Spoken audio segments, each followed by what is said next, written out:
يعترف لحزب الله بأي حقوق تتقدم على حق الدولة في قرارات السلم والحرب. Good afternoon. You're watching the English newscast on Future Television. I'm Lena Tamim, and these are today's top stories. Former Prime Minister Saad Hariri meets with Egyptian President Abdel Fattah al-Sisi in Cairo. Talks touch on Iran's influence in the region and the need to counter extremism. Two men are charged with the murder of Russian opposition activist Boris Nemtsov, as 5 suspects in the case appeared in court to determine whether they will be officially placed in detention.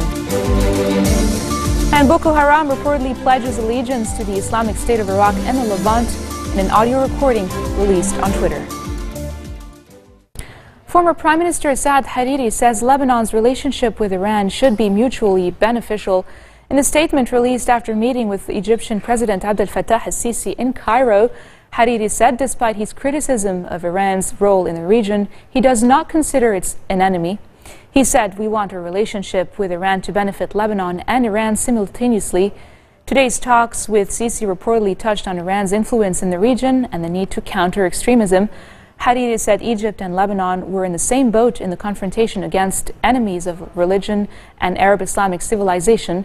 Describing the two countries as belonging to an axis of Arab and Islamic moderation, Hariri said there was no room for neutrality in light of unprecedented turmoil in the region.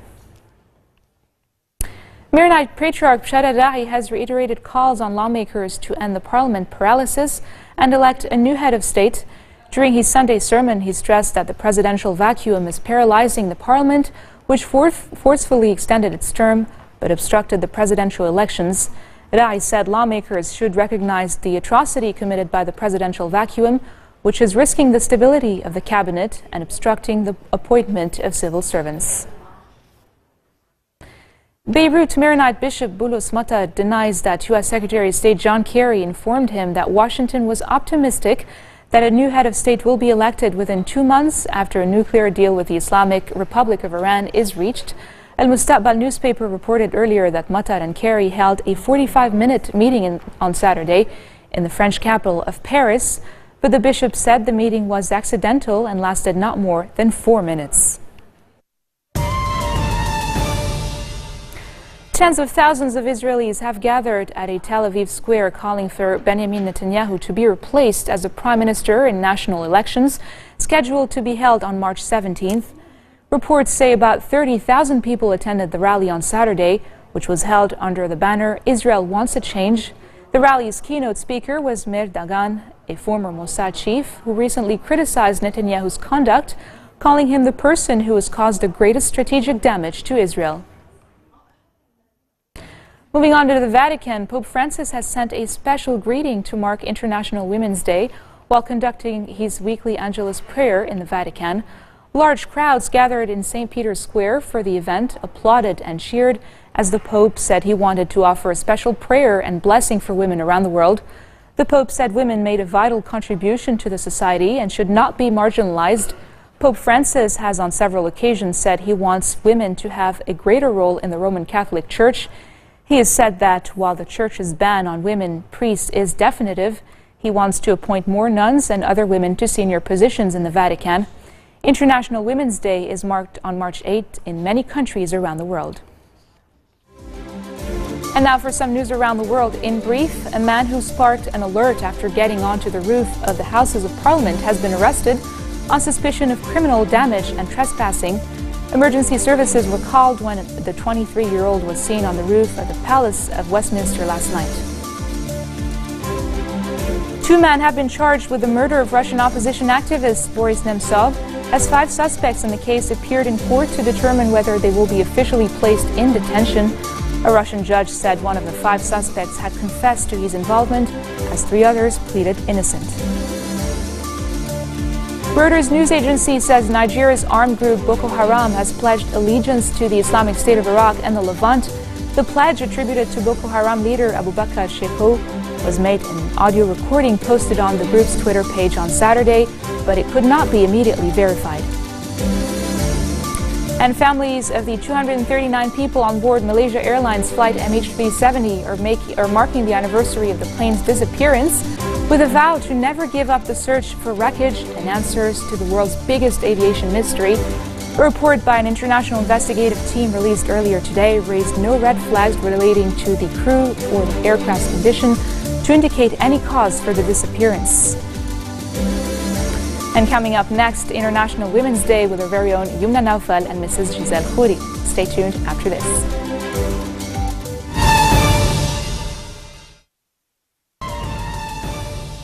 Over to you, Yumna. Thank you, Linda. It's International Women's Day. It's here, and it is with great pleasure that I introduce our guest today, Mrs. Giselle Khouri. Giselle Khouri is the host of Al-Mashhad on BBC Arabic television, where she interviews prominent Arabic figures, and prior to that, she hosted the political talk show Bil-Arabi on Al-Arabiya news channel. She has been a journalist for over a long time and part of a generation, she says, where she grew up during the Lebanese Civil War. She says she became a journalist in response to the violence and the tragedy of that conflict. Welcome, Mrs. Giselle Khouri. Hello, Yumna. I feel I'm in the trap, you know. I didn't really know that I will do this interview in English. I know, but I will do I'm it. Guilty. I'm guilty as charged. I didn't understand really that it will be in English. You've been in this business for over 2 decades now. Do you think that women in journalism are better off today than when you first started? It's not a matter of doing better or not. I think that the professionalism of journalism is different now. It's changed completely. Now we have social media. The shows are very quick, very fast, 20 minutes, 30 minutes. And really, if we can have more than one guest, it's about 1 hour or 50 minutes. Before we had time for discussion, for doing a deeply conversation and not a news show. Now everything is a news show or a show of a past or some scenes like I'm doing now.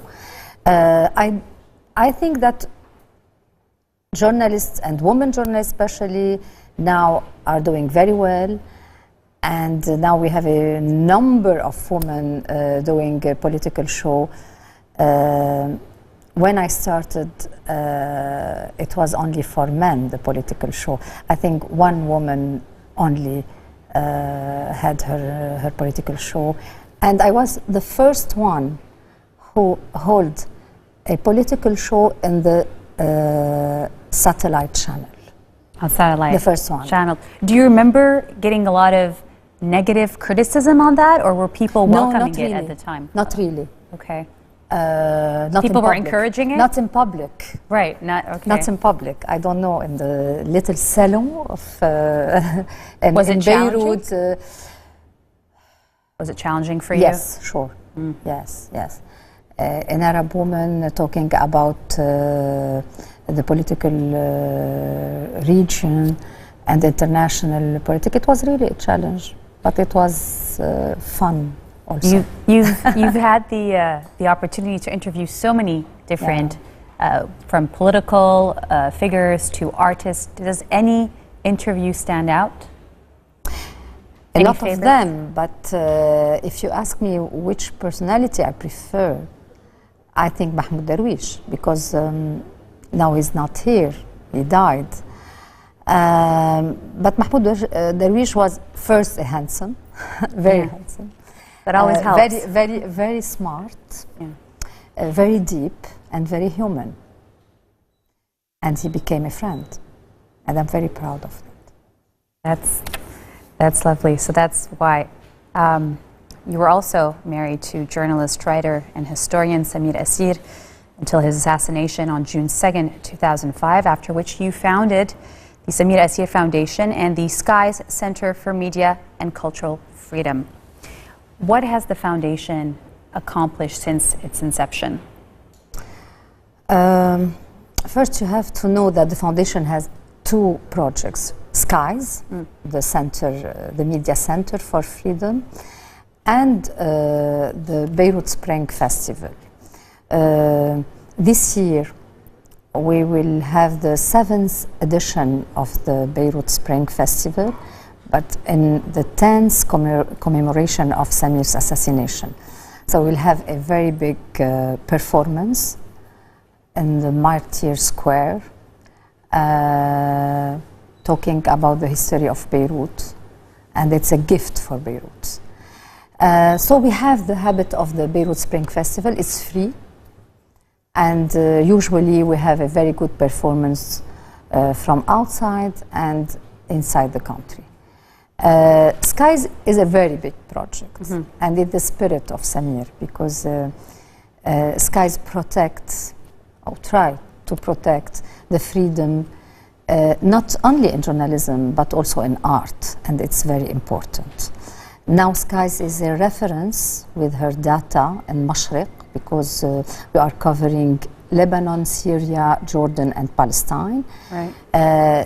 Skies is a reference for campaign and for her credibility. Sometimes we gave the data for the embassy and sometimes for the government concerning the journalists and the hostages in Syria. You know, you mentioned it's going to be the 10th year anniversary since the assassination. And I asked this question to Mrs. Naila Mawad a few years ago on International Women's Day. After such a tragedy, how do you find the strength to move on and to keep going in what you do?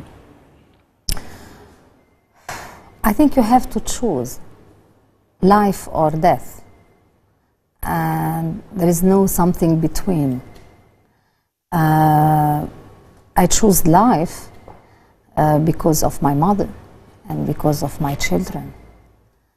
It was the first step, and after it was for Samir also, to try to continue his cause and to continue to say to his killers that you are here and you are still here. And now it's for me also.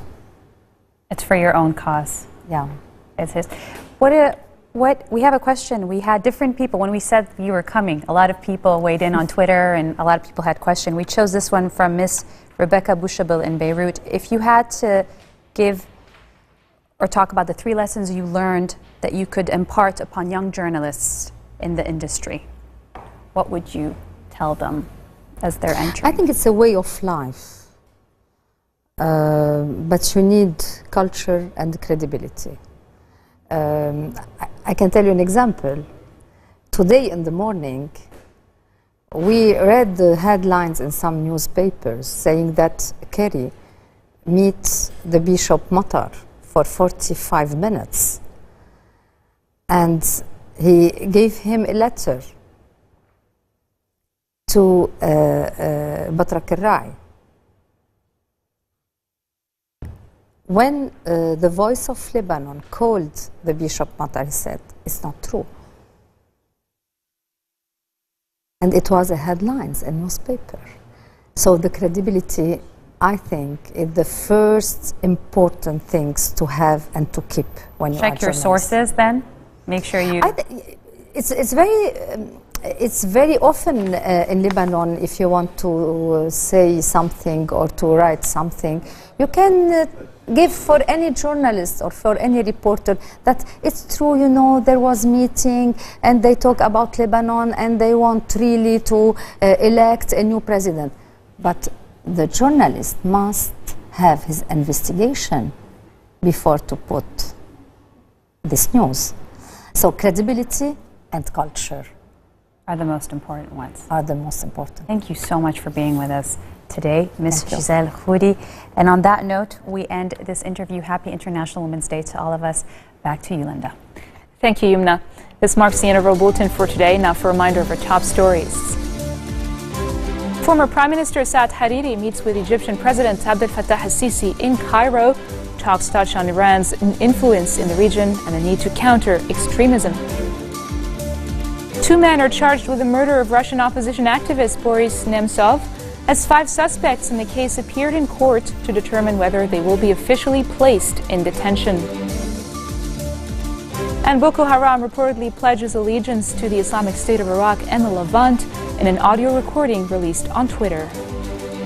Those are your Sunday headlines from the English news team here at Future Television. That was Yumna Naufal and I here, wishing every woman watching a very happy Women's Day. دعمنا للجيش والقوى الأمنية غير مشروط وبلا حدود. لن نعترف بالله بأي